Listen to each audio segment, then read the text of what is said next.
ವಾದ್ರಾ ಹಗರಣ, ವಾದ್ರಾ ಭ್ರಷ್ಟಾಚಾರ, ಸೋನಿಯಾ ಗಾಂಧಿ ಕುಟುಂಬದ ಹಗರಣ ಅಂತ 2014ರ ಚುನಾವಣೆ ಯುದ್ಧಕ್ಕೂ ಭಾಷಣ ಮಾಡಿಕೊಂಡು ಹೋದಂತಹ ಮೋದಿ ಹಾಗೂ ಬಿಜೆಪಿ ಅಧಿಕಾರಕ್ಕೆ ಬಂದ ಮೇಲೆ ಮಾಡಿದ್ದೇನು? ಅದೇ ಸೋನಿಯಾ ಗಾಂಧಿ ಅವರ ಅಳಿಯ ರಾಬರ್ಟ್ ವಾದ್ರಾನ ಅಕ್ರಮವನ್ನ ಸ್ವತಃ ಬಿಜೆಪಿ ಸರ್ಕಾರನೇ ಮುಚ್ಚಾಕಿದೆ. ಅದಕ್ಕಾಗಿ ಅದು ಸಾಕಷ್ಟು ದೊಡ್ಡ ಮೊತ್ತದ ಶುಲ್ಕವನ್ನು ಪಡೆದುಕೊಂಡಿದೆ.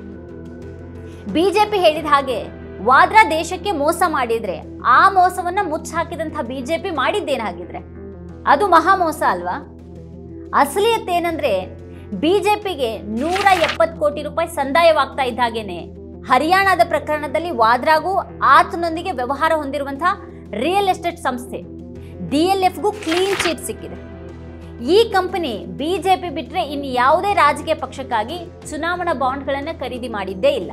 ಅಂತೂ ಮೋಸ ಮುಚ್ಚಾಕೋದಿಕ್ಕೆ, ವ್ಯವಹಾರ ಕುದುರಿಸೋದಿಕ್ಕಾಗಿ ಚುನಾವಣಾ ಬಾಂಡ್ ಬಳಕೆಯಾಗಿರೋದು ಇಲ್ಲಿ ಸ್ಪಷ್ಟ ಆಗಿದೆ.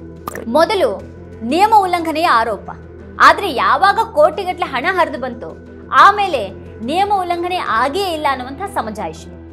ಹೇಗಿದೆ ಅಲ್ವಾ ಈ ಜಾದು?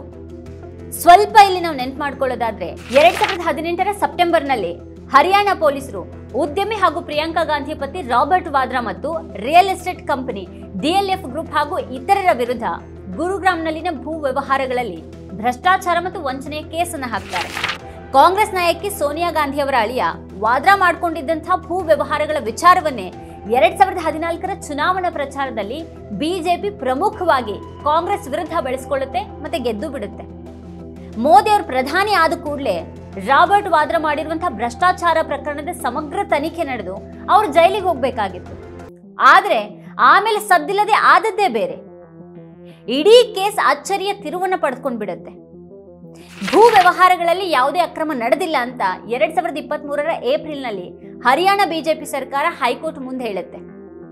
ಅದನ್ನ ಉಲ್ಲೇಖಿಸಿ ವಾದ್ರಾ ತಾನು ದೋಷ ಮುಕ್ತ ಅಂತ ಸೋಷಿಯಲ್ ಮೀಡಿಯಾದಲ್ಲಿ ಬರೆದುಕೊಂಡಾಗ ಅದು ಎಲ್ರಿಗೂ ಕ್ಲೀನ್ ಚೀಟ್ ಮಾತ್ರ ಅಂತ ಸರ್ಕಾರ ಸಮಜಾಯಿಷಿಯನ್ನ ಕೊಡುತ್ತೆ. ಈಗ ಚುನಾವಣಾ ಆಯೋಗ ಬಿಡುಗಡೆ ಮಾಡಿರುವಂತಹ ಈ ಚುನಾವಣಾ ಬಾಂಡ್ ವಿವರ ಅಸಲಿ ಕಥೆಯನ್ನ ಬಿಚ್ಚಿಟ್ಟಿದೆ. 2019ರ ಅಕ್ಟೋಬರ್ನಿಂದ 2022ರ ನವೆಂಬರ್ ವರೆಗೆ DLF ಕಂಪನಿ ಬಿಜೆಪಿಗೆ 170 ಕೋಟಿ ರೂಪಾಯಿಗಳನ್ನ ದೇಣಿಗೆ ನೀಡಿರುವಂತಹ ವಿಚಾರ ಬಯಲಾಗಿದೆ. DLF commercial developers limited, DLF garden city Indore private limited ಮತ್ತು DLF ಲಕ್ಸುರಿ ಹೋಮ್ಸ್ ಲಿಮಿಟೆಡ್ ಅನ್ನುವಂತಹ 3 ಕಂಪನಿಗಳ ಹೆಸರಲ್ಲಿ ಬಾಂಡ್ ಖರೀದಿ ನಡೆದಿದೆ. ಈ ಎಲ್ಲಾ ಬಾಂಡ್ಗಳ ಏಕೈಕ ಫಲಾನುಭವಿ ಬಿಜೆಪಿ. ಆ ಪಕ್ಷ ಬಿಟ್ರೆ ಇನ್ಯಾವುದೇ ಬೇರೆ ರಾಜಕೀಯ ಪಕ್ಷಕ್ಕೆ DLF ಗ್ರೂಪ್ ದೇಣಿಗೆಯನ್ನ ನೀಡಿದ್ದೇ ಇಲ್ಲ.